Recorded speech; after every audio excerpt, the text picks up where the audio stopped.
to them, 25 verse 40. And the king will answer and say to them, assuredly, I say to you, inasmuch as you did it to one of the least of this my brothers, you did it to me. Okay, ఇక్కడ మనం గమనించినట్లయితే దేవుని వాక్యంలో వాళ్ళకి ఏం అర్థం కాలేదు. అసలు నువ్వెప్పుడు ఇలాగా వస్త్రాలు లేకుండా ఉన్నావు, అనారోగ్యంతో ఉన్నావు అని అడుగుతుంటే అప్పుడు యేసుప్రభు వారు ఏం చేస్తారంటే, అందుకు రాజు మిక్కిలి అల్పులైన ఈ నా సహోదరులో ఒకనికి మీరు చేసిదురు గనుక నాకు చేసిదిరని నిశ్చయముగా మీతో చెప్పుచున్నానని వారితో అనను. ఒక్కొక్కసారి మనము చేసేటువంటి చిన్న మంచి పనులు అవి ప్రజలు గుర్తించకపోవచ్చు, కానీ ఆయన దేవుని దృష్టిలో యోగ్యకరంగా ఉంటాయి. ఎలా ఉంటాయి?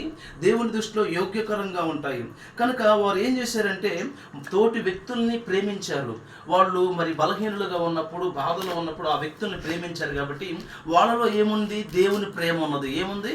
దేవుని ప్రేమ ఉన్నదని దేవుని యొక్క వాక్యం మనకు తెలియజేస్తుంది. కనుక ఇంకా గమనించినట్లయితే దేవుని యొక్క వాక్యం మనం గమనించినట్లయితే దేవుని వాక్యంలో మరొక విషయాన్ని కూడా మనం చూద్దండి.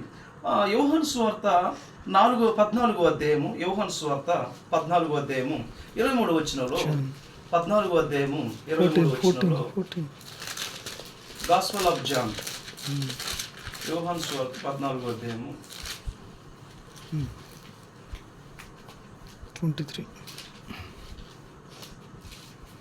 Jesus answered and said to him, if anyone loves me, he will keep my word, and my Father will love him, and we will come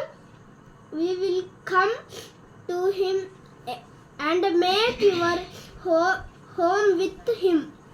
ఈ మాటలు మనం గమనించినట్లయితే, యేసు ఒకడు నన్ను ప్రేమించిన ఎడల వాడు నా మాట గైకొనును. అంటే యేసు ప్రభువుని ఎవరైతే ప్రేమిస్తారో వారు ఎవరి మాట గైకుంటారు? యేసు ప్రభు మాట గైకుంటారంట. ఎవరి మాట గైకుంటారు? యేసు ఒకడు నన్ను ప్రేమించిన ఎడల వాడు నా మాట గైకొనును. అంతేకాదు, ఇంకో మాట అక్కడ ఏమని రాయబడిందంటే, అప్పుడు నా తండ్రి వాణ్ణి ప్రేమించును. అంటే ఇప్పుడు యేసు ప్రభుని ప్రేమిస్తే ఆ ప్రేమించినటువంటి వ్యక్తులు ఎవరి మాట గైకుంటారు? యేసు ప్రభు వారి మాటను గైకుంటారు. రెండో విషయం ఏంటంటే, అక్కడ నా తండ్రి వానిని ప్రేమించును, మేము వాని యొద్దకు వచ్చి వాని యొద్ద నివాసం చేద్దుము. అంటే యేసు ప్రభు వారు తండ్రి అయినటువంటి దేవుడు కూడా ఎవరైతే ప్రేమిస్తారో వారి యొద్దకు వచ్చి నివాసం చేస్తాడంట. నివాసం చేయటం అంటే ఏంటి? మన హృదయంలో ఉంటాడని దేవుని యొక్క వాక్యం మనకు తెలియజేస్తూ ఉంది. కనుక మరి మనం గమనించినట్లయితే దేవుని ప్రేమను కూడా మనం గమనించినట్లయితే దేవుని వాక్యంలోని ఈ విధంగా సెలవిస్తుంది. ఎఫెసీయులకు రాసిన పత్రిక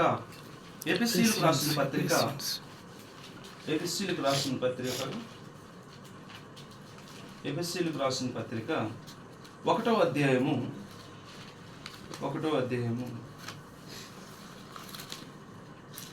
4-6 కలిసి ఉన్నాయి చూడండి. 1వ అధ్యాయంలో ఎఫెసీయులకు రాసిన పత్రిక 1వ అధ్యాయంలో 4-6 కలిసి ఉంటాయి. అక్కడ ఫస్ట్ తెలుగులో చదవండి, తర్వాత ఈ లోపు ఎట్లనగా తన ప్రియుని యందు తాను ఉచితముగా మనకు అనుగ్రహించిన తన కృపా మహిమకు కీర్తి కలుగునట్లు తన చిత్త ప్రకారమైన దయా సంకల్పము చొప్పున యేసు